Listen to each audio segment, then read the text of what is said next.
Morning, guys. Welcome back to another stream. Hopefully, you guys are all well. It's actually afternoon now, isn't it? You know what I mean? Hopefully, you guys are all doing well. Make sure you guys are smashing the like button. Make sure you guys are subscribing to the channel as well. 200 subscribers now, away from 20,000 subscribers, man. We're going to get there soon.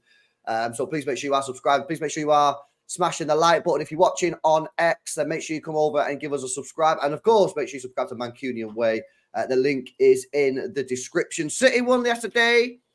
Nice little win for the boys. 4-1. Haaland, monster performance yet again. Lots to discuss. Before we do, let's give some shout-outs to people in the building. Let's have a look who we've got. Big up to Thomas. Big up to Jay Blee, Alvida Zane, Farouk, Ryan, Ichigo, Makolo, Marcus J, KDB, Jess. Big up to Carpon, Shaquille, True Blue Tie, Benjamin, Sherwin, Jinan. Who else we got in there? Herbal, AD's in the building. Big up to John, Ryan, Marcus, Sam, Alec, MCFC for life, and many, many more. Hopefully, you guys are all doing well, man. Make sure you guys are dropping a like on the stream. Bro, it's Haaland real, man. Like, I'm not being funny here. This guy's just a joker, man. Another hat-trick. I don't know if you've seen, like, some of the images going around, man. I'm going to pull this one up on screen, yeah. Take a look at this, bro. This is actually insane. Like, look at these numbers, right? This is from Match of the Day yesterday. Most Premier League hat-tricks of all time, right? So Sergio Aguero, obviously legend of the football club, is leading the Premier League most hat-tricks with 12. And he did that in 275 games, which was a games per hat-trick ratio of 23 games per hat-trick, which was already ridiculously low. Like Sergio Aguero, yeah? Sergio Aguero was not real. This guy's a freak. Look at the numbers, 23 games per goal. And then Haaland's come in. He's getting a hat-trick every 10 games. Bro, that's not normal, man. Look at the names on this list. Thierry Henry, Aguero, Shearer, Kane, Owen, Rooney. These are some of the best players that have ever played the game. Not just best strikers, the best players that have ever played the game. And Haaland's come in. And the numbers just don't make sense. Oh, bro, it's just not normal, man. I mean, and also, just to add to this, yeah? Because a lot of people don't know this stat, but I always throw it out there because it's one of the most amazing stats I've ever seen. Out of the top 50 Champions League goal scorers of all time, Pat, yeah? So the top 50 goal scorers in the Champions League of all time, only one player on that top 50, yeah, scores a goal every game or more. Erling Haaland. Messi didn't do it. Ronaldo didn't do it. Fucking none of the elite level scorers in the Champions League ever did it. There's only one player that did it, and it's Erling Haaland. And people have the audacity to sit there and call him a League Two player. You guys are morons, man. You guys are morons. And honestly, like, what? Just because, like, I tell you what's happened, yeah? I tell you what's happened. Everyone's become obsessed. Everyone's become obsessed with this. Oh, he's got to drop back and do all this link-up play. And people are forgetting the most important thing in football is putting the ball in the back of the net. You don't do that, you don't win games. And this guy is one of the greatest to have ever done it, and he's still very, very young. Like, the numbers are insane, Pat, mate. They're just weird. Yeah, it's otherworldly. It's parallel universe. Is he telepathic? Can he read minds? Is he from the future? I don't know. But the man is putting up absolutely spectacular numbers at such an infantile stage of his career, basically. You're looking at that stat. You think back to 2021 when Pep was in tears talking about Aguero, saying we cannot replace him, and it's like, you sure about that, mate? Because here we are, 3 seasons later, we've now got a player who statistically is nearly 2.5 times more ruthless than Sergio Aguero, which is just boggles the mind. It's the sort of thing that for a player to be like that, as I just said at the top, then it's just like, is he telepathic? Is he from the future? Does this man just has a sixth sense for goal? I don't know, but what you can do in the future is just what you could possibly do is just absolutely mind-blowing or mind-boggling. Just the thought of it. And I think whatever we think of, there's potential for him to go even higher than what we could anticipate him to do. He's ridiculous. 100%, man, 100%. And like you can like have a look at some of the stuff that he could do. So Sergio Aguero, record Manchester City goal scorer with 260 goals. Haaland's already on 94, right? He needs 166 goals for Manchester City, right? 166 goals to sort of break that record. He's currently averaging 45 goals a season, right? So if you do that, he's going to break the record in 3.5 years. Yeah, I think at this stage he's projected to break Sergio's record by early in the 27-28 season. Yeah. Yeah, which so is by just the time insane. England, by the time the next Euros come around, he could be City's all-time leading goal scorer. Yeah, that's what I'm saying, man. Like, bro, I mean, listen, the all-time goal-scoring record, that's going to be difficult because he's going to need longevity in the game. He's going to need to play till he's 37, 38 because of obviously Ronaldo's just a freak as well. But yeah, like a lot of these records are doable. And listen, I spoke about yesterday. If you actually look at his record-breaking season in the Premier League in his first season when he broke all Premier League records, including the Premier League record when we used to play more than 38 matches. I think it was like 40, 42, 43, 44. Like that, yeah. So he broke those records. So he broke a record playing less games. I know we've only played 2 games, but he's already 2 goals ahead, Pat, of where he was in that record-breaking season in his first season 2 years ago. I think he was on 2 goals in his first 2 games. He's now on 4. He's now on 4 goals. And then his third game in that record-breaking season, he only scored one goal. So if he scores against West Ham or maybe gets a brace or something, he's going to be, again, massively ahead of it. Like, this guy has the ability and he has age on his side, time on his side to really, really create a massive, massive legacy. And he's only just turned 24. He turned 24 in July. And, you know, I just think he's going to get better and better. And you know what it is here? It's a real shame. It's a real shame that people out there can't appreciate just how good he is. And they'd rather focus on stuff that just doesn't matter. It doesn't matter some of the stuff that people focus on all the time. Oh, he needs to improve dropping deep, or he needs to improve this. Listen, first of all, have you ever listened to Erling Haaland in interviews, yeah? In press conferences? The guy is always talking about improving anyway, right? So whatever you want him to improve on, he's going to improve because that's all he ever talks about. He always talks about improving. He always talks about doing better. But like you really see the game in a weird way. If the only thing that you say when you watch Haaland is he needs to improve this, he needs to improve that. This is one of the most elite level finishers we've ever seen. His movement in the penalty area is frightening. You know what I mean? I always say, I remember watching Karim Benzema for a long period of time. I watched him at Lyon and I watched him at Real Madrid for a long period of time. And Karim Benzema, yeah, it was like a fine wine, bro. Like, as he got older, he got better and better. And one of the reasons he got better and better is because his movement in the penalty area improved. You know, he lost a little bit of pace, obviously, as you do when you get older. So then he had to use his brain. Where should I be? And my positioning needs to be elite. And Karim Benzema's movement in the box, it was insane towards the end of his career. I look at Haaland and I'm looking at his movement in the box. I'm thinking, you shouldn't be this good already inside the penalty area. He's going to get better and better with as time goes on. And he's going to guarantee you 40 goals in all competitions, minimum every year if he stays fit. Minimum. He's already averaging 45 goals a season. Yeah. He's going to guarantee you 40 goals. You know what I mean? Like, how do people just sit there and just be talking about all the other stuff that doesn't matter? If you wanted a player, Pat, that drops deep, links up the play, you should have bought Harry Kane. Yeah, I mean, if you want to go and watch Harry Kane play football, be my guest, yeah? But Erling Haaland is a winner. He's a born winner, and he's an elite level finisher. And people need to start focusing on his talent, which is putting the ball back in the net, in my view. Well, mate, you took the words out of my mouth because I was actually just going to mention Harry Kane. And the big question you have to ask is if that people are that critical of Haaland by not, you know, adding that dynamic to his game by dropping deep, well, then ask the question, was Harry Kane dropping deep when he was 24 years old as a striker? It takes time. Benzema didn't do the same until he was well into his 20s, knocking on into his 30s. So that's something that adds to your game, because I think when you grow up as a young footballer, when you want to be a number 9 or a striker, your job is to basically bully defenders and, you know, help keep that high line. It's not something that really, you know, you learn in your game as a young age. It's something that you grow as a professional.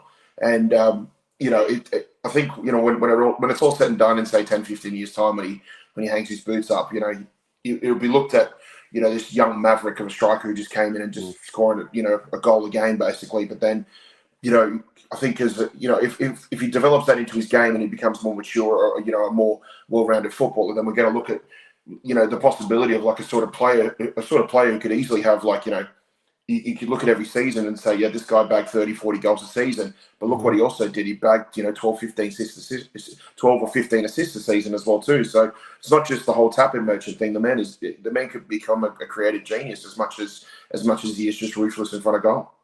Nah, 100%, man. 100%. And I've got to say this as well, yeah.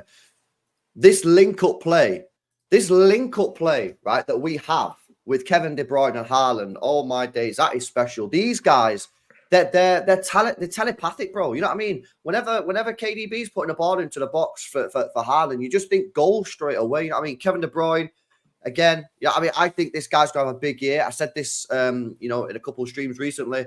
Everyone keeps on focusing on Kevin De Bruyne. Everyone keeps on focusing on the negatives. Oh, he's old, LB. He's getting on. He's nearly 34. Oh, LB had this big injury. And he had, this. LB's going to fall off. He's washed, blah, blah, blah, blah, blah. And I'm just like, hang on a minute, right? Everyone always loves to point out the negatives. And listen, you're absolutely fine to do that. But you've also got to balance it out with what could actually happen. And when I look at this situation, yeah, I'm looking at it going, well, hang on a minute, right? Yes, KDB might struggle with the injury. Yes, KDB might get injured again. Yes, KDB might not have the power or the strength or the pace or the whatever, yeah? But what about if that doesn't happen? What about if that operation has fixed him? What about if actually he plays in a slightly different role? Pep Guardiola plays him slightly differently to compensate for those issues. This is what I'm saying, man. Everyone always loves to point out the negatives when actually I'm looking at this season, mate, and my confidence levels are high right now. My morale is high right now. I think the whole club is buzzing. You was at the game, right? When Ilkay Gundogan come on yesterday, everyone was buzzing. And I just don't get it, man. I'm looking at this KDB Harden link up this year, mate, and I think it could be real special. Real special. Yeah, and I think having Gundogan back as well too is just going to have a little bit of the we've got the band back sort of mentality as well too. So yeah, hopefully the club are rocking for the rest of the season, no pun intended. But yeah, look, that was a really special day yesterday. Also setting up in the corner of the family stand as well, and basically seeing Gundogan warming up right in front of us, and just the reception he got was absolutely special. But yeah, I think yesterday was more about Gundogan just being back in his his usual environment, just soaking up the atmosphere, and Haaland was just doing Haaland things as we all expect from him. So yeah, just yesterday's game just filled me with so much anticipation for the rest of the season. I know I said before on our shows, and I said it on yours too. Like I'm looking at the season like with my feet up. I'm on the deck chair, in the sunshine, just enjoying myself, because the last two seasons have given me more than I could ever imagine in my wildest dreams. But at the same time, I'm still focused on what we can do and how we can improve ourselves and how can we be a better team as well. But I'm just excited about the season in general. Nah, 100%, 100%. Listen, I say first of all, big up to Della, who's come in with a huge knock donation. Says greetings from Norway. Yeah, that's what it is, man.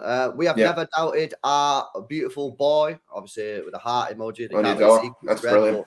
Listen, that's a mad, super generous donation. Thank you very much. The thing is as well, yeah, Haaland, right? The next thing for him, in my opinion, and obviously you'll be more sort of get your opinions on this because you're from Norway, yeah, is can he get Norway into an international competition? Because you're looking at Norway now, yeah, and there's no real excuses now. They got Haaland, they got Odegaard, Oscar Bob's coming through. There's probably a couple of others that I'm not aware of that Sanderberg is just on the Fulham. He's a decent player. Yeah, exactly. So this is the next thing now for Haaland. Yeah, he's won the Champions League, he's won the Premier League, he's broken all records, he's won the treble. City now is about staying at that consistent level. Can he keep on winning us Prems? Can he win us some more champs? Can he keep on breaking records and getting goals and maybe breaking Aguero's record and maybe in the future breaking Alan Shearer's record? But the next step, I would say personally, and this doesn't really affect me because I'm not Norwegian, right, is can he lead Norway? Can he lead Norway to an international tournament? I'm not saying he has to win the tournament for them because, of course, you've got other teams like England, Spain,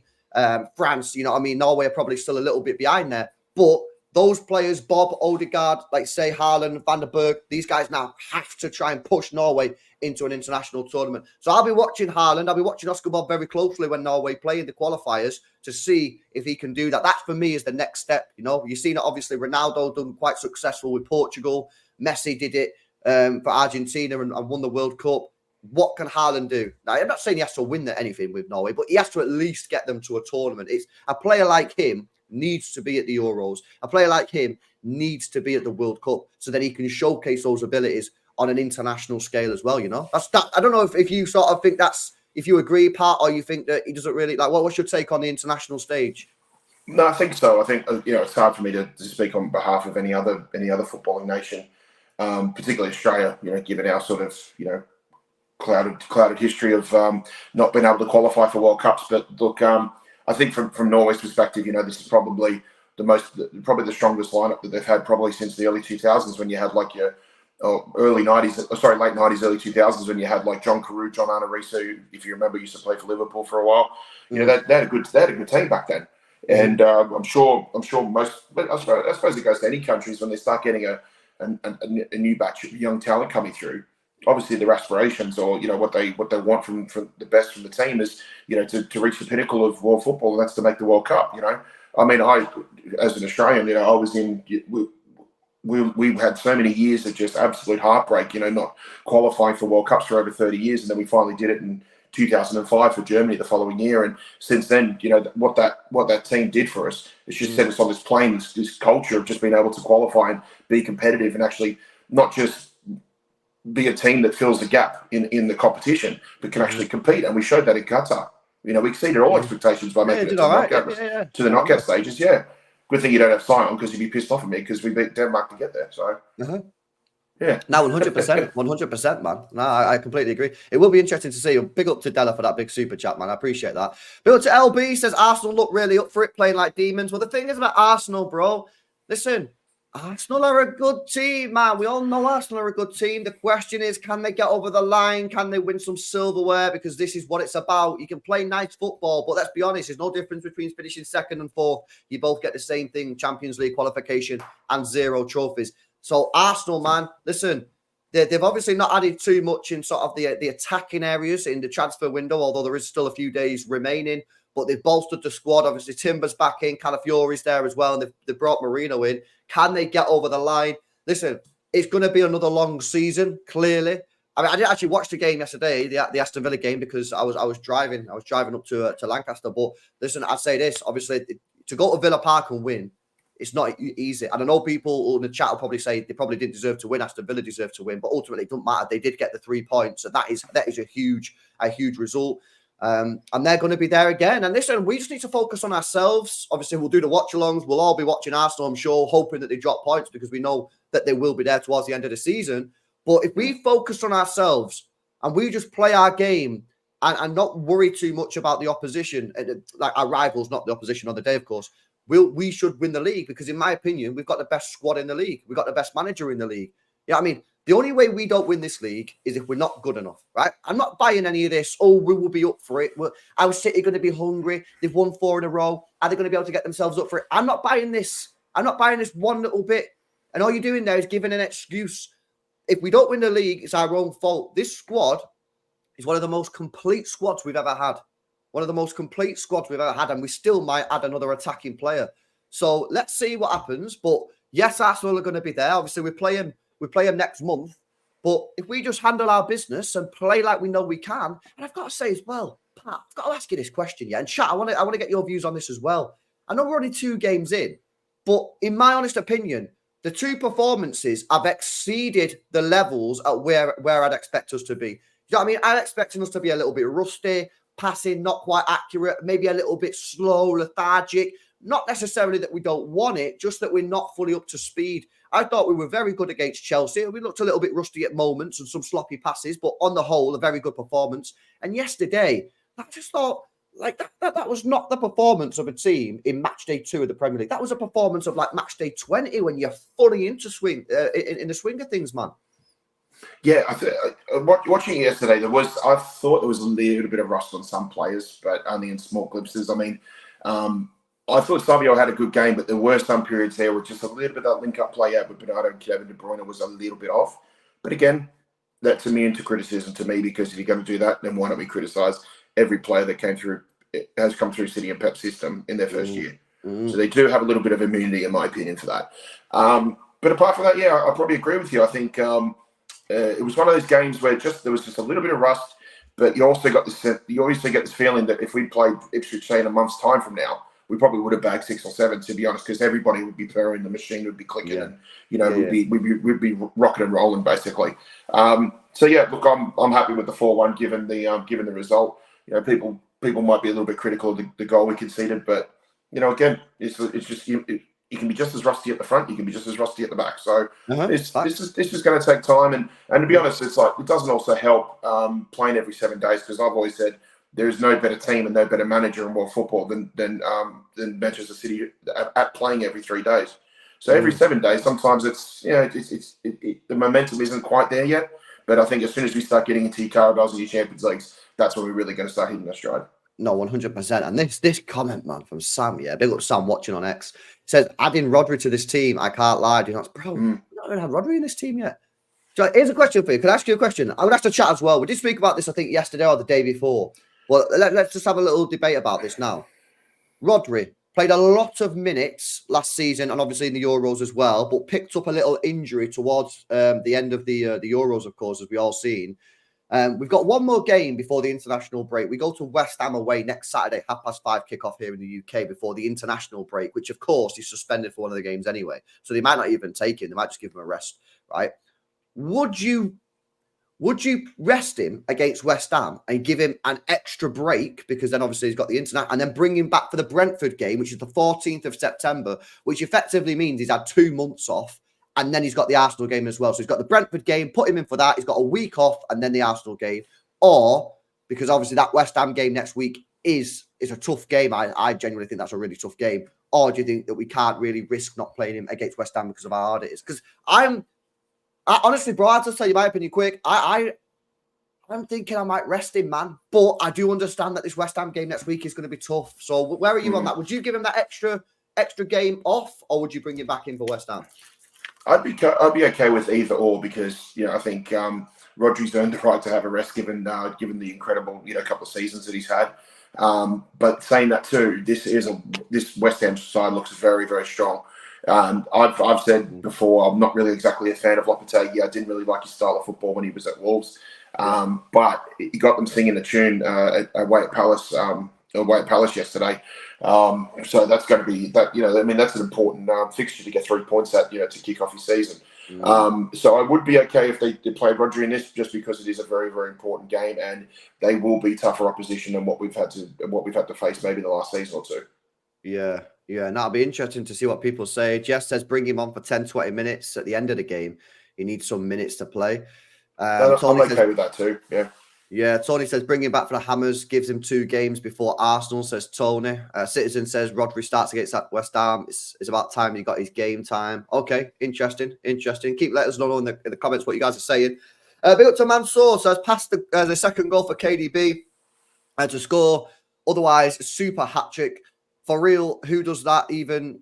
Cristiano Ronaldo 7 fought to claim a goal over his mates. Nah, I do actually remember that, innit? Ronaldo's done this a few times. Although I don't know if you remember the one, Mansour. Do you remember when Ronaldo did that mad run for Portugal and then he chipped the goalkeeper? It was like one of the most insane goals you've ever seen, right? And then Nani decided to just rob the goal, but he was offside and Ronaldo was going sick. Yeah. But listen, the whole performance from Haaland yesterday was great. Nice to see him get a goal from outside the box as well, because there are a lot of people say like he's a tapping merchant or whatever, which I have absolutely no problems with at all. If you get me a tapping merchant that scores me 50 goals a season from the 6-yard area, you think I'm going to be complaining? I don't care. But it is nice for him to just get that goal from the edge of the box. It shows he can do it. Not that we doubted that he could anyway. We've seen it do it plenty of times before.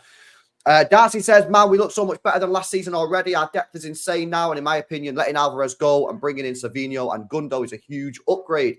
We are winning that Champions League again. I just think, bro, because I agree. I think the squad for me is one of the best squads we've ever had, if not the best squad we've ever had. I just think that the team looks way more balanced this season than last year. And that's crazy because we still won the Premier League last year. But I agree with this. I think that Alvarez, obviously, I thought he was a great player, but he never played him in the proper position because Haaland was there. So you was forcing a striker into midfield who did, let's be honest, he did a good job at it. But it was every time, we all knew it wasn't the right solution. We all knew it was not a long-term solution. You brought Gundo back in. Kevin De Bruyne's obviously there. Foden's not even kicked a ball yet. And Savio on that right-hand side is offering basically what Mahrez did with a little bit of pace. And I just think the team looks a lot more balanced. And yes, listen, I get it. We are only 2 games in. We played Chelsea, we played Ipswich. We've not played, the best teams in the league, but we can only assess, what we can see. And maybe when we play West Ham or we play Brentford or Arsenal, some better teams, maybe we could go, oh, maybe there's some problems here, there, or there. But at the moment, we can only judge based off what we're seeing. And what I'm seeing it a very, very well-balanced team. I still think that we've got an issue in the midfield when we lose the ball in transition. And we've seen that a little bit yesterday with their goal. Our midfield, Kovacic basically was tracking the runner on the right. No mistake there. That was the thing he needed to do. But then the ball come into the middle of the pitch and we had absolutely no one there. So I still think that's a slight issue. However, other than that, for me, the team looks mad balanced. Diaz looks like he started the season a lot better than he did last year. Gvardio's carried on from where he's left off. Savio looks amazing. Haaland looks amazing. KDB looks amazing. Again, we might have to keep our eye on Ederson because he's made a few mistakes in pre-season. I think he should have saved the shot yesterday. But these are little minor things. We keep our eye on it. If it doesn't get worse, then we're chilling. So I just think the team looks a lot more balanced, Pat, if I'm being honest with you, bro. Yeah, and the thing I liked yesterday was after we conceded that goal, we looked like a team that was playing pissed off, and I like it when we play pissed off, to be honest. Yeah. A bit more aggressive and up in tempo. But I think one thing we're going to see this season, I think the more you see Rico Lewis start, the more you'll see the actual tempo and the pace of play actually increase as well. Yeah. And I'm excited to see just how many minutes Rico actually ends up getting because I think he could be a huge key to a lot of our success going forward. Well, here's the thing on Rico Lewis. But by the way, guys, make sure you are smashing up the like, man. Come on, get those likes up for us. Nearly 500 people tuned in. We need 20 people to hit that thumbs up button. Get us to 200 likes. Big up to everyone that's watching on X as well. Make sure you drop us a follow. Make sure you guys are subscribing to Mancunian Way. The link's in the description there. And big up to Pat, obviously, for joining the show. On Rico Lewis, bro, I can't lie, man. I think the guy's absolutely mega. I'm not being funny yet. Now, listen, I think yesterday he had a bit of a weird game. I thought it was quite interesting, actually. It was very some people had a man of the match and some people thought he was quite poor. So I'm interested to get your take on that in just a second. But yes, maybe I think he should track the runner, in my opinion, for the goal. He's decided to play offside, but he's not offside. I think he should track the runner. And of course, he should have scored the goal which Jeremy Doku put on a plate for him.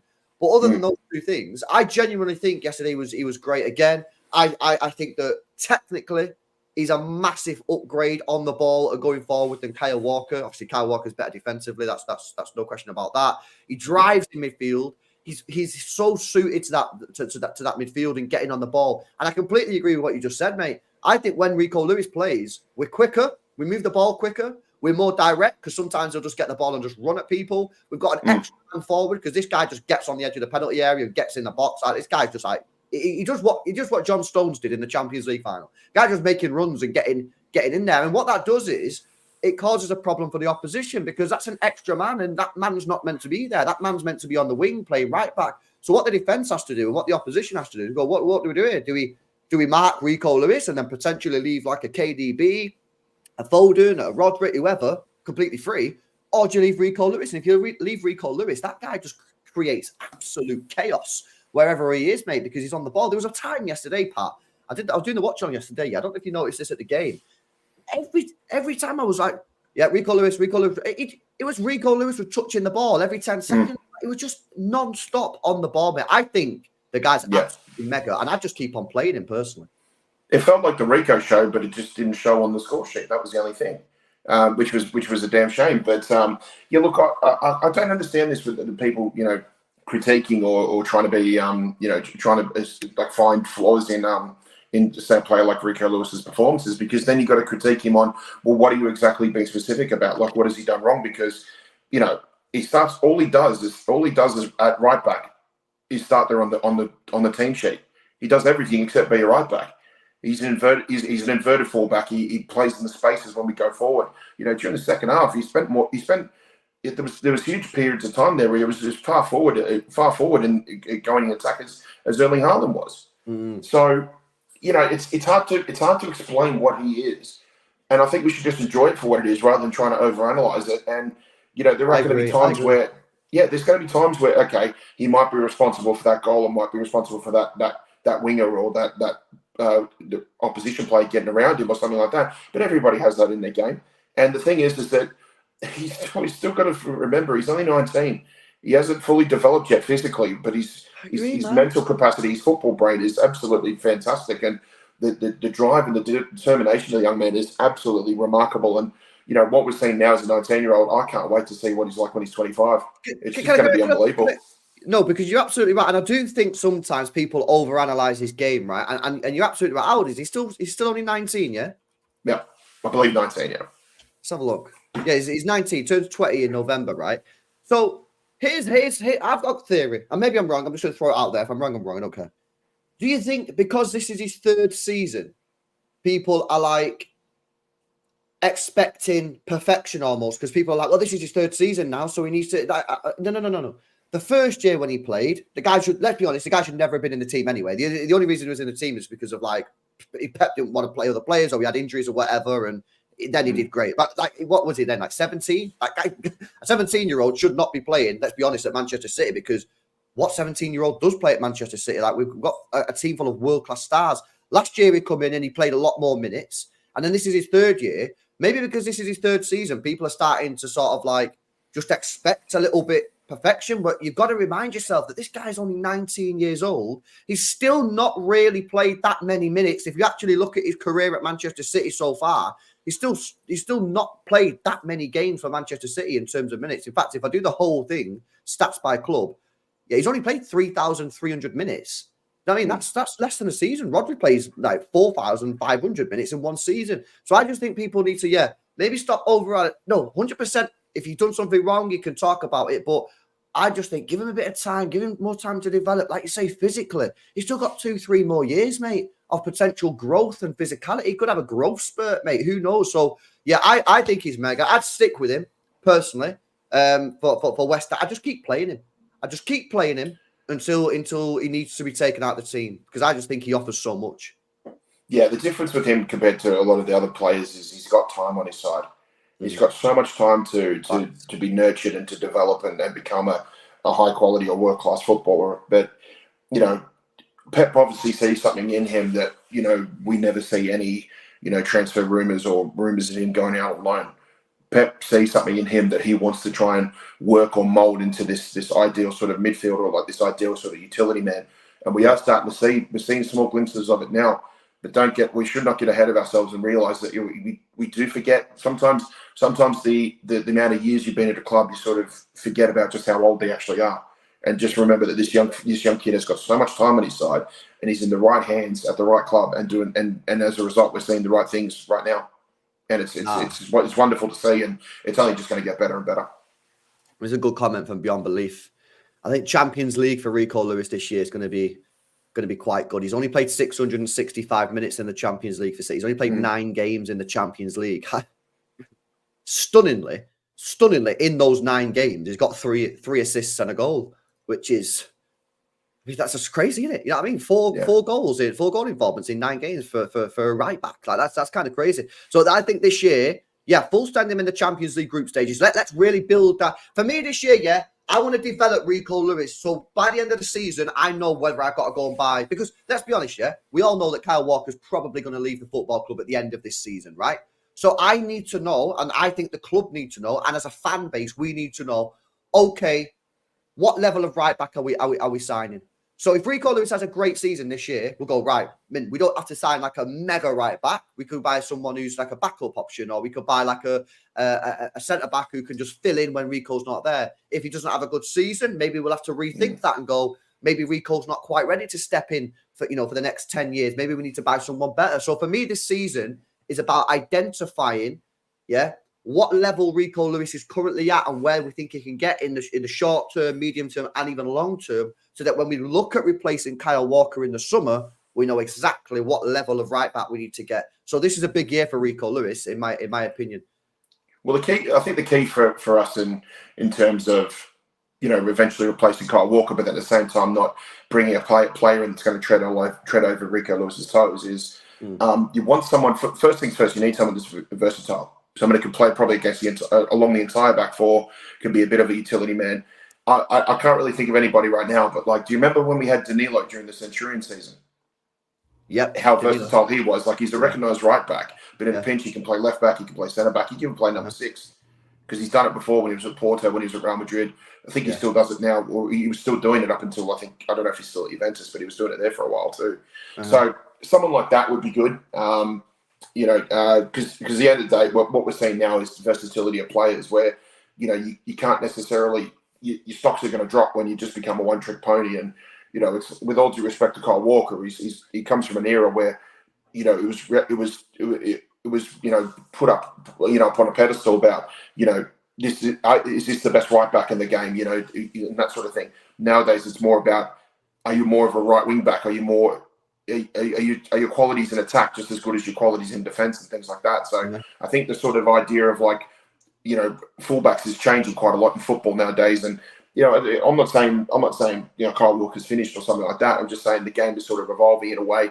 And, you know, Karl played a right back or a style of right back that comes from maybe just from a slightly sort of older era of football. So what we're looking at more now is more versatile footballers. And yeah, for me, if someone's going to come in and, you know, play that right back, you know, or have that right back rotation with Rico Lewis, I think they have to be just as versatile as he is.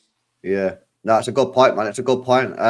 Big up to Georgie B. He says Haaland is proven. Haaland is proven. He's proven at Champions League level. He's proven it in Germany, and he's proven it in England as well. Absolutely. He's elite level striker. Big up to AK says, yes, LB and Pat. Another hattie bagged by the Terminator. Rivals better start bracing themselves for a demolition. It says AK, 100%, man. Big up for the membership. Big up to LB says the lap was a scumbag, didn't even get booked. Well, the thing is, though, yeah, now the game's settled, that's what he needs to do. Like, I'm not being funny, yeah. Like, during the game, I was like, fucking hell, why is this guy trying to snap all our players for? You know what I mean? And I was getting onto the back of him and all that kind of stuff. Pause. But on a real, though, like, that's kind of what you need to do. I mean, this is a newly promoted team. They can't just be coming to the Etihad going, oh, hey, guys, you know what I mean? We're here for a day out. Oh, you fucking get stuck in, man. So, you know what I mean? Like, yeah, obviously at the time, during the game, I was cooking the guy. But if I was an Ipswich Town fan, that's what I want my strikers to be. I want my strikers to be laying it on the players. Get stuck in, maybe leave one in there. Because that's what it's about, man. You can't just come to the Etihad and just be like, you know, let them pass around you. So, now, 100%, man. Like, he was 100%, you know, try to send players to the hospital at times. But, like, he's now a very old school striker, isn't he? Yeah, no, he is. He's a very old school striker. But I can't mold it in now once the game's done. But yeah, 100% during the game, like, he was a scumbag, 100%. But that's what I saw him play in December last year. I think it was the day before we did Luton away, and he was playing for Hull, and we were watching a match at Loftus Road where QPR play, and it was the first time I ever really got to watch like Liam Delight play, and like he certainly has like the build of like an old school striker. And he certainly has like he's got the physicality of an old school striker. Like it almost is like he would be a great striker if he played in the same era as his dad. I'm not saying that, you know, that's not going to get him anywhere in the modern day football. I think he'll still have a great career, especially here in England. But he's the sort of striker that will suit a lot of clubs, but he wouldn't suit City. You know, he had a great you know, career in the academy and that too. But that was because, you know, I think, you know, when you play academy football, you can be a bully in that, because it's if you've got the development or the physicality to do it, then you are going to bag a ton of goals. But sooner or later, you know, the finesse of football is going to catch up. And, you know, he was never really going to be good enough to get into the City squad. But he'll have a great career in England no matter where he goes. Yeah, no, 100%, 100%. This is another interesting comment, man, because do you remember? I don't know if you ever seen it, but I remember Nobbins did a video, right? You know, Nobbins, guys, make sure you subscribe to him. He's great with the tactics and that. Yeah, and I remember watching one of his videos. I'm pretty sure we discussed it on one of our Elbin shows. Manchester City last year had the lowest percentage of attacks down our right-hand side out of all of the Premier League. So the majority of our attacks were either on the left or central. Basically, we didn't attack down the right. We didn't attack down the right. We were the lowest percentage side that had, out of a percentage of all our attacks came down our right-hand side. That's interesting. And this is a great comment and a great super chat from Massum, who says the upgrade we've made on the right-hand side is huge. And it comes back to the comment that I think I made earlier on when Darcy sent the super chat in about the team and how it's performing. I think it all just comes down to balance. this team looks balanced. And again, a caveat with this, because I know people will be like, oh, it's only Ipswich. It's only, we've only played 2. I know we've only played 2 games. I know it was Ipswich Town, and I know Chelsea is still trash. But based off the 2 games that I've seen so far, I think this team looks more balanced. And listen, if it turns out to be not balanced next week or in September, I'll say, oh, actually, it must have just been the 2 games. But I can only judge it off what I'm seeing.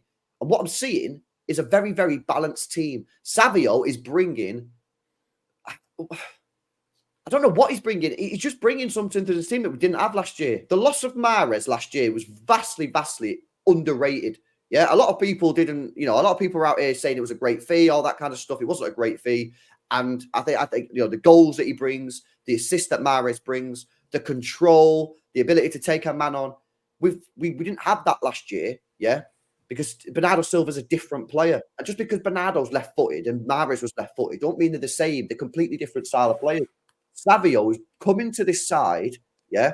His ability to take the man on and go to the byline, allows us to stretch the game. He can hog the touchline. He still gets stuck in, by the way, with tackles. His tackle accuracy and tackle percentages yesterday was really, really good.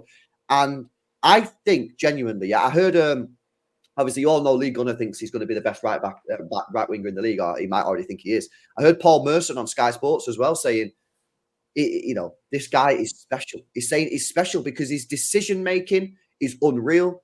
And genuinely, mate, I think, honestly, you're going to see him just take off, man. I really do. Give him a couple of months working under Pep Guardiola. Give him a couple of months understanding how the squad, how the team plays, the system, the tactics. Let him understand English football. The guy's never played in England. Let him understand that. You know what I mean? Let him understand proper away days when we go into tough grounds. You know what I mean? If we would have gone to Ipswich yesterday, it would have been a different hostile arena.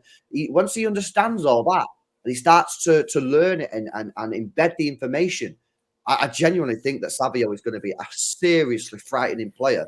And it gives us an option on the right that we didn't have last year. And again, I just think it comes down to balance. And I think Savio is a major part of that. Yeah, and I think statistically, if we one thing that I really took from Savio from yesterday's game was, if we look back on, this time, 9 months from now, and we talk about Savio having a productive season, I think a lot of it's going to go back. The origins of that, the success of this season, are going to come back to that play that gave Kevin De Bruyne the tap in. I mean, in his second game, to see that hustle and that press, that it took a little while for Gabriel Jesus to come in. It took a little while for Julian Alvarez to come in and do that, and he's doing that in his first home game, pressing and pressuring a keeper and the defenders into making mistakes and then just setting up goals for our players. And that's going to resonate huge for his development with the team. And also, that's the sort of thing that Pep's going to look at and say, no, mate, I'm going to put you in a lot more now. You're working your way into this team, almost into like being a nailed on starter in a way. And to do that in the first season, it's just absolutely, it's outstanding.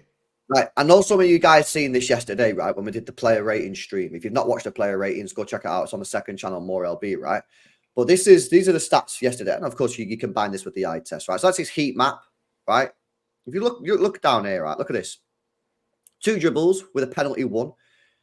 He only lost the ball on passes 6 times, which is excellent. Because obviously, when you get further up the pitch, usually the accurate passes starts to drop because they're taking riskier passes. 2 key passes, big chance created. And look at this as well, man. This was similar against Chelsea, by the way. And I'm not going to lie, I did not expect this. Do you know what I mean? A player's coming in, Brazilian kid, he's got all the skills, all this sorts. You think, this guy's not going to be getting stuck in. You know what I mean? He's going to be, he wants to avoid the challenges. He wants to avoid all that kind of stuff. Yeah. Nah, this guy might get stuck in. You've seen it for the Kevin De Bruyne goal, as you said before. Yeah, I mean, he presses Muric, and Muric makes a complete mess of it, right? So it's his fault. But if Savio doesn't press, if Savio doesn't commit, Savio's not just jogging over to Muric going, I'm just going to jog over to him to make him kick the ball quicker. When he's running over to Muric, he's saying, I'm getting this ball off you, mate. I'm getting it off you, pal. And that's what he does. He gets it. And obviously, it's easy tapping for KDB. But I'm telling you this now. You're absolutely spot on, Pat, yeah? This guy, right, is going to play a lot of minutes this year. Already, I can tell you that more than what I ever thought he was going to. Because normally, first year, wingers, history tells us under Pep Guardiola that it takes a little bit of time. Now, Pep maybe doesn't trust him. I'm telling you, this guy looks like he's been in this team for years. He looks like he's been in this team for years. And I don't see I don't see anything in his game that I think Pep's going to be well annoyed with that. Do you know what I mean? Like, do you remember? I don't. I'm not starting to beef it. I'm just pointing it out. Do you remember when Doku got absolutely bollocked when he played against Spurs because he didn't track back? Yeah. Obviously, he needed a little bit, and to credit where credit's due, Doku has worked on that, and he doesn't. You don't really see that aspect of his game. I look at Savio, and I go, I wonder what Pep's telling him to do better. I wonder what. I mean, he will be telling him to do something better because that's what Pep does. But I don't think he'll be shouting at him saying, you need to do this, you need to do that. He'll probably say, you do this a little bit better. But I'm looking at his game. He holds the ball well, he never loses it on passes. He makes the right decisions on when to take a man on or whether to recycle the ball. He tracks back. He gets stuck into challenges. And I'm like, we're 19 years old, man. 19 years old, and it's his second game for the football club. He only trained with us for like, what, a week before we had our first game. Honestly, I think he's going to be a superstar. I really do. Yeah, and I think the thing I'm looking forward to the most is weirdly enough, is actually when he does make his first mistake, because I'll be interested to see how does he respond to any sort of criticism or when Pep gets in his ear, because that'll definitely show the character of football that we got there too. But from what we've seen in such a short period of time, I think he'll grab it by the horns and just go, just absolutely go hell for leather for the season. Yeah. So you kind of hope in a way that it's if he does make a mistake or Pep doesn't like something that he does, because I think once he gets that little kick up the backside, that we'll just see the man just go forward in leaps and bounds. Just a quick one too. Can you bring up that heat map from Savio again? From Savio again from yesterday. Yep, there you go. Yeah, you see that heat map, the area that kind of looks like a burnt pork chop, all down the right corner there. If you took that and flipped it like to the left hand side, it's more towards left hand side, like more infield. That would probably be a heat map for Riyad Mahrez. Yeah. Riyad Mahrez wouldn't have that. Very rarely would ever have a heat map that strong, that deep, and that far wide out on the right hand side, because he was known predominantly his game was to cut in. Savio offers something completely different, or a completely different dynamic to what Riyad Mahrez does. Well, he's not afraid to go to the byline either. That's because he's got pace. Yeah. So Riyad Mahrez could go to the byline, and he did do it sometimes. I mean, Mahrez had pace, but it wasn't blistering. Yeah. No. That's what I'm saying, though. You know what I mean? So the thing is with Mahrez was more technically gifted than Savio. 100%. He's one of the most technically gifted footballers I've ever seen in my life. Mahrez, yeah. Best touch ever. But Savio has pace. So what Savio can do, Savio can cut inside, and he can do the Iron Robin style, as it's become known as today. You know what I mean? Of cutting in and whacking one in the top bins or laying it off for someone in the middle. But he also has that other option of saying, you know what, I'm not going to cut in, I'm going to go to the byline. And what does that do, guys, for the defender? That makes it very, very, very difficult. Very difficult to defend against him because you don't know what he's going to do. And even if you did know what he'd do, listen, the best players in the world, it don't matter. For example, Iron Robin. Everybody knew that he was cutting on his left foot, mate, but he still was unreal and it was still difficult to stop him. But when you have that pace and you're able to go to the byline as a defender, you don't know how to set up your body. You know what I mean? If I'm marking Iron Robin, I'm trying to show him down the line, But Iron Robin's a bit of a dodgy one to use because he had pace anyway. But basically, imagine he didn't have pace. You try to show him down the line because then you're like, he's on his weaker foot, and I can have him. Mahrez, again, you try to show him down the line. Do you want to show Savio down the line based off what he's doing to these players in the first two games? You don't want to show him you want to show him inside on his stronger foot as well. So I would not want to be a left back playing against Savio. Put it that way. Yeah. I think it's a cardinal. If you play football in Brazil, I think it should be a cardinal sin to allow a winger that much space in football because given their speed and athleticism, mate, they can absolutely run rings around you. And look, I'm not getting back to what I said. I'm not being critical of Mahrez. I think he was a great player, and what he offered was fantastic. But to see what Savio's doing in comparison to Mahrez is just that completely different dynamic for a right winger that we've been used to for so many years. And it's just a breath of fresh air, and it's just something that I'm really excited to see what it's going to be like going forward. Nah, 100%. Guys, make sure you are smashing those likes up, man. Over 1,000 people tuned in across the two platforms. Nearly 500 over here on YouTube. Please make sure you are smashing the likes. Make sure you subscribe as we're closing in on 20k subs. And make sure, of course, you are, guys, subscribing to Mancunian Way, which obviously Pat's a part of. The link is in the description. Make sure you guys are doing that, man. Built to AK, cheers for the gifted, man. I appreciate it, bro. As you know, man, appreciate the support as always. Built to AK. Facts only says, of course, we look good without the bozo Walker and the virus, so-called midfielder Alvarez. Jeez. Anyway, the Champions League table looks mad as hell in it. Yeah, that comes out on Thursday. I'll be doing a stream for that Champions League stream. I'll speak to some of the boys if they want to jump on. But yeah, that Champions League draw is going to be interesting, man. I think Carabal's this week as well too. Oh, is it? All right, cool. Yeah, right, I'll have to check. Yeah, because they play the second round, most of the second round games tomorrow. Right. Okay. Cool. Didn't know that. Big up, bro. Big up. Facts only. MTFC says Kyogo bench for today for the Celtic game. Yeah, I seen a couple of people mention that.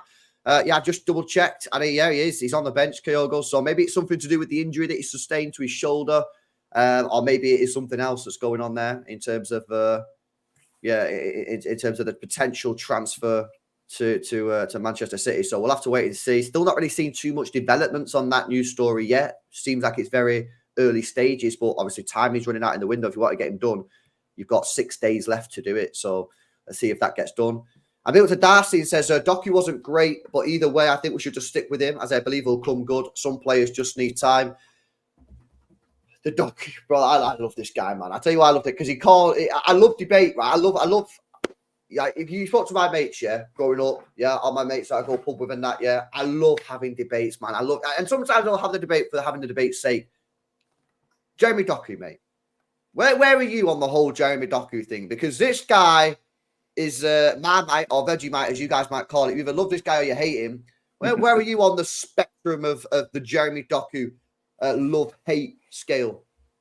Well, as a well-known lover of Vegemite, I'm someone who is willing to give Doku plenty of time. Yeah, again, it's hard to critique after one season. It's not fair on the player, I think, to do so. But yeah, I think just let the man cook and just allow him to just play his game.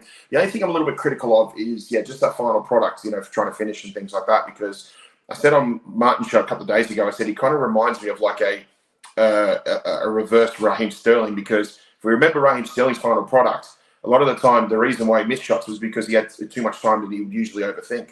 I think Doku doesn't allow himself enough time to think, because I think his feet are as fast as his brain, it works as fast as his brain does. So that's something that's going to have to develop into his game. And the other thing too is like, I think you got to look at his previous playing history as well too, because we looked at, we started big time, when we signed him, that he played just over 1,000 minutes in the 22-23 season for Stade Rennes. And, and then to go from that in a mid-table team or a decent team in Ligue 1 to now playing, top of the Premier League. It's a big transition. It's a big change for a player. And, at 20 and 21 years of age, that's huge in terms of learning the game and developing and things like that. And, I'd love to talk to, if you ever got a chance, I'd love to talk to Jeremy Doku about it, because I think he'd almost be in a position where it was like he would play to where he'd actually be looking forward to getting, receiving, not harsh treatment, but, waiting for Pep to be critical of his performances and how he can do better and how he can evolve, not just as a player, but as a young man as well too. So the guy is he's a work in progress. We've got to give him time.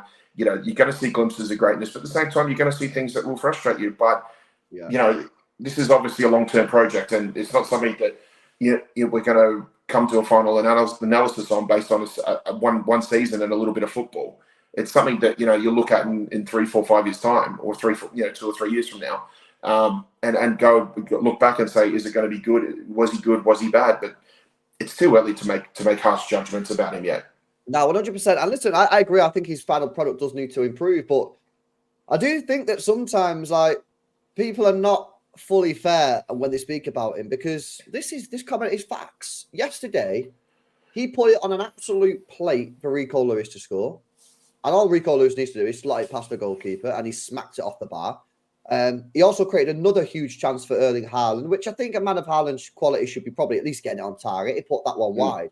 Yeah, I personally think Doku played very well yesterday. I thought it was a poor game from him. But he still created at least one chance, which 100% should have been a goal. And this is the thing, when you've got a player that's so polarizing like Jeremy Doku, one thing like Rico Lewis putting that ball in the back of the net, or Rico Lewis losing composure and smacking it off the bar, it affects Doku's game. Because if I go on Jeremy Doku's stats at the end of a game and it says 1 next to assist, everyone always go, "Oh, great game from Doku today." And it's like, you know what I mean? You need to apply context. I don't think he played particularly well, but I can also recognize the fact that he did put it on the plate for us to score a goal. And that's what it's about. I think, again, you're spot on. With this guy, he is going to wind some people up, just like Raheem Sterling did. I think just give him time. But as I say, I think he's quite an exciting player to watch. Yeah, and even sometimes like yesterday when I didn't think he had a particularly great game, still like watching him play. I still like him bursting past players, you know what I mean? And yeah, it's annoying when he kicks the ball out for a throw-in or he runs to the byline and it goes out for a goal kick, but I think it's exciting. You know what I mean? And if we're winning and you've got that in your team, I'm all game for it. You know, the question is when we start not winning football matches and he has a game like yesterday or a game where he doesn't protect, what happens then? But for now, I just think just let him cook, man, and the goals will come, the assists will come, in my opinion. But he's a very polarizing player, and I do get it. I understand people's points of view, but for me, I just think it's a little bit, in my opinion, I think it's a bit OTT. Might be on. Yeah, and I think it's probably good to pre-warn everybody too that, you know, given we are known for having just that little very small, like a slump or maybe an upset against a mid-table, lower-table team, and say like around October, November, you know, we always seem to have one or two of those. And I'd rather pre-warn everybody that we may have that again because it is well known for us to do that. So if Jeremy Doku says he's responsible for a bad play or something like that, don't get on him because usually that's a time in the season where the team's getting ready to go to another level, and sometimes they may not be on it, or it could be just a simple case of one shot, one goal from the opposition, and we just have a bad day. Nobody hits the onion bag. Yeah, now 100%. Right, before we wrap up, man, I've got a very interesting question. I asked the people yesterday on the player ratings, and some people cooked me. I can't lie, people was in the chat cooking me. I asked it on Twitter as well. Very, very interesting question, right? I want to hear your guy take in the comment section and Pat's opinion as well. Obviously, Haaland gets the man of the match. Default, you get a hat-trick, you get man of the match, right? That's how the game works. Excluding Erling Haaland, who was the man of the match for you yesterday? Well, I was going to say Kovacic before he got injured, but I'll probably, because he didn't get injured, I would probably say Haaland. But yeah, Kovacic just really impressed me yesterday. He looked so comfortable. I can't lie, bro. He wasn't even on the list. Which is silly because he just, to me, from what I saw live, he just looked so comfortable on the ball. It didn't seem to give it away. He came back and did some good recoveries as well too. When it looked like Ipswich were a chance of breaking there as well. You can't blame him for the. I wouldn't say you blame him for the Ipswich goal because he was positionally in the right place. Yeah, no. And the defense didn't quite pick up that the guy came through for the goal. Besides that, he looked as comfortable in the sixth role on his own as he did if anybody was coming back to sort of help him, or if Rico Lewis was playing inverted with him as well.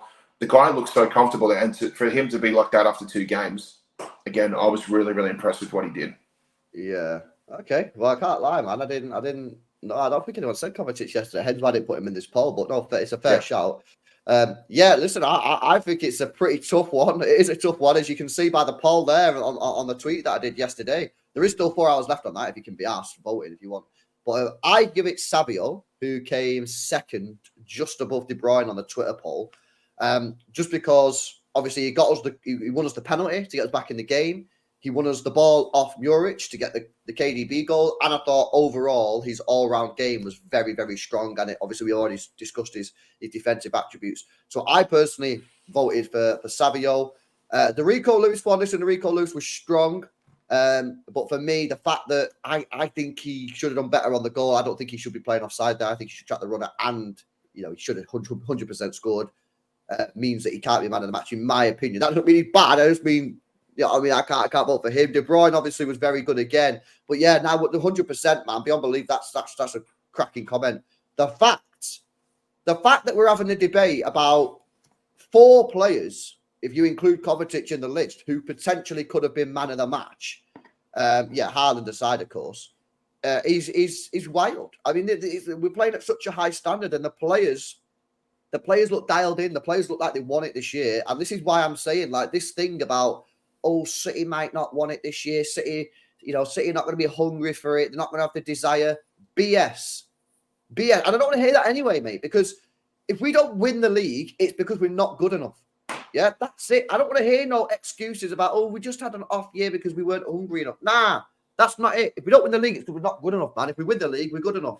You know what I mean? There's no desire issues in this team, man. You know what I mean? There's no desire issues in this team. So, yeah, anyway, that's an interesting comment. I'll be interested to know your guys' thoughts in the comment section below if you've not already give us your thoughts, man. But chat, before we wrap up, if you've got any questions for myself or Pat on any of the performances yesterday or anything about West Ham coming up, then let us know in the chat, man. But just sort of your summary then, bro, of obviously the Chelsea game as well. We won that. Sort of summary over the first two games, bro. Yeah, a great start. I was particularly pleased with Chelsea because not just the way we performed, but it was one of those fixtures that I was glad to be playing in August rather than, say, be playing in February or March, because we don't know what kind of a Chelsea side we play. So sometimes, the luck of the draw can be a little bit of a contributing factor as well. It was nice to play Ipswich for your first opening home game as well. I see some great performances from multiple players, and given that it is going to be a little bit of a tricky September with some of these fixtures, there's a lot of things to be very, very confident about going forward. Just adding on to what you said about man of the match with your Twitter poll as well. What I loved the most there too was is how there was every reason to have probably more than 3 or 4 players, maybe even 5 players, that were a chance of like people voting for man of the match. And I think that's usually our best performances there. When you've got everybody, if you had a whole bunch of you asked every fan on the ground who was your man of the match, and everybody probably would have at least put 7 or 8 possible options in there. And that's usually my favorite performances. It's not necessarily about the person who bagged all the goals or got a ton of assists or anything like that. It's about those who did the hard yards or were the unsung hero of the game or anything like that. And that was important for me, and that's what I've seen from a lot of the players over these last 2 weeks. Mm-hmm. Yeah, no. Well summed up, man. Well summed up. Big up to Dean. Karl says, crazy how there were talks of loaning out Savio. Yeah, bro. That's crazy, isn't it? Looking back at that. Imagine if we would have loaned him out, bro, and seen him just tearing up teams like he's doing at the moment, man. That would have been a crying situation. Big up to Dean Karl for the dono. Stop Online Hate says, do you think Walker plays versus West Ham, LB and Pat? I think there's actually is a chance he might play. I wouldn't. I think it's a big test. I think West Ham's going to be a tricky game. Let me just put that out there straight away. I think West Ham's going to be very, very tough. Very, very tough indeed.